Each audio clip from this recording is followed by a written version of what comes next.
பாதுகாப்பான உணவுக்கான 5 திறவைகள். சுத்தமாக இருங்கள். உணவை கையாள்வதற்கு முன்பும், உணவு தயாரிக்கும் போது அடிக்கடி கைகளை கழுவுங்கள். கழிப்பறைக்கு சென்ற பிறகு கைகளை கழுவுங்கள். உணவு தயாரிப்பில் பயன்படுத்தப்படும் அனைத்து மேற்பரப்புகளையும் கருவிகளையும் கழுவி சுத்தப்படுத்துங்கள். சமையலறை பகுதிகளையும் உணவையும் பூச்சிகள், கொக்கள் மற்றும் பிற விலங்குகளிடமிருந்து பாதுகாக்கவும். பச்சையாகவும் வேக வைத்ததாகவும் பிரித்த பச்சையான இறைச்சி, கோழி மற்றும் கடல் உணவுகளை மற்ற உணவுகளிடமிருந்து பிரிக்கவும். பச்சையான உணவுகளை கையாள்வதற்கு தனி கருவிகளையும் பாத்திரங்களையும் பயன்படுத்துங்கள்.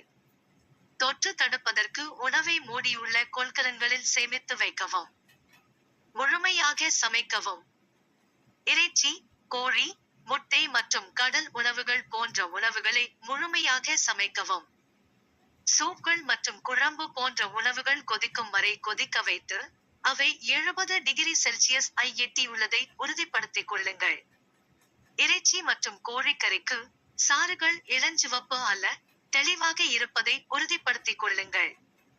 சாத்தியமானவரை வெப்பநிலை மீட்டரை பயன்படுத்துங்கள்.